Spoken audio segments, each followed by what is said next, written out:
They didn't deny her table. They erased her existence. Before she could even speak, the hostess ripped her reservation in half and slid the pieces back across the podium like trash, smirking as the assistant manager said, "People like you don't dine here."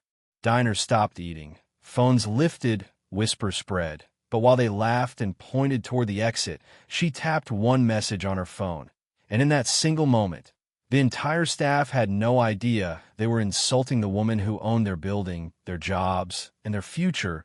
The restaurant doors hadn't even closed behind Maya Lawson when the first insult landed. "Stop right there," the hostess snapped, holding up a perfectly manicured hand as if Maya carried a disease. "We're full. Try somewhere cheaper."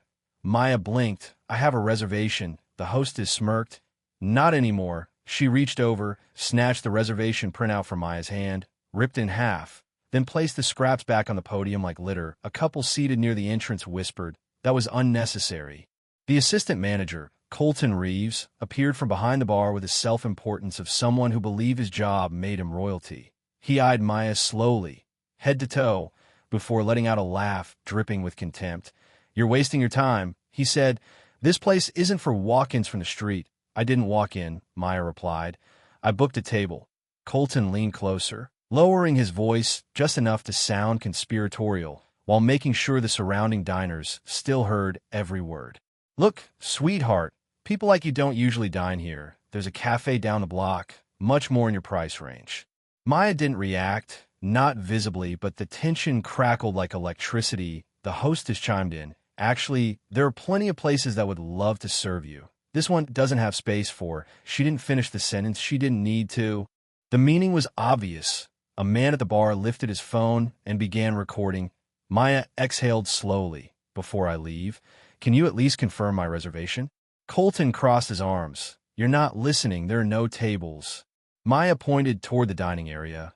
"There are 6 empty ones. Those aren't for you." Colton snapped. The general manager, Harper Dunn, stormed out of his office as if someone had insulted him.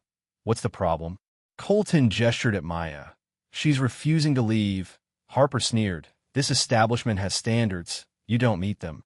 Gasps rippled across the room. A woman recording whispered, "He did not just say that."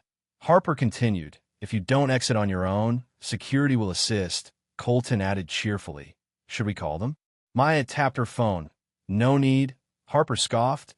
"Oh, you know security personally?" Maya nodded. "Better, right on cue." The front doors opened. Not security. Not police. Not some do-gooder stepping in. A corporate attorney in a tailored suit stepped inside, carrying a thick document folder.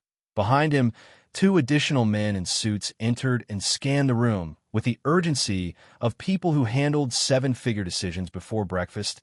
Harper's arrogance wavered. Who are they?" The attorney stopped beside Maya. "Apologies for the delay, ma'am. The final signatures took longer than expected." He opened the folder and placed a packet of papers on the hostess podium. The restaurant logo glared from the top. Under it, transfer of ownership, Lawson Hospitality Group. Colton's voice cracked. "What? What is this?" Maya stepped forward, tapping the packet once. "The restaurant you said I don't belong in. I bought it this morning." The attorney added, "Ms. Lawson is now the sole owner of this entire property, all assets, all staff, and all operations." The dining room exploded with murmurs. Harper stumbled back. "No, this can't be." Maya's voice sliced through him.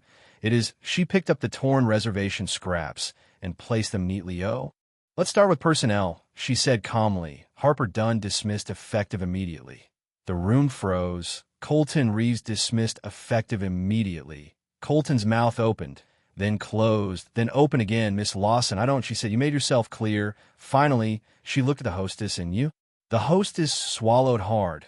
"Your behavior was hostile, discriminatory, and entirely unacceptable. You're dismissed." The hostess burst into tears. "Please, I didn't know." "That's exactly the problem," Maya said. 2 corporate officers escorted them toward the exit. But Maya wasn't finished. "Security," she said, turning toward the 2 guards near the hallway, stepped forward. One guard, the respectful one who had stayed silent through everything, straightened.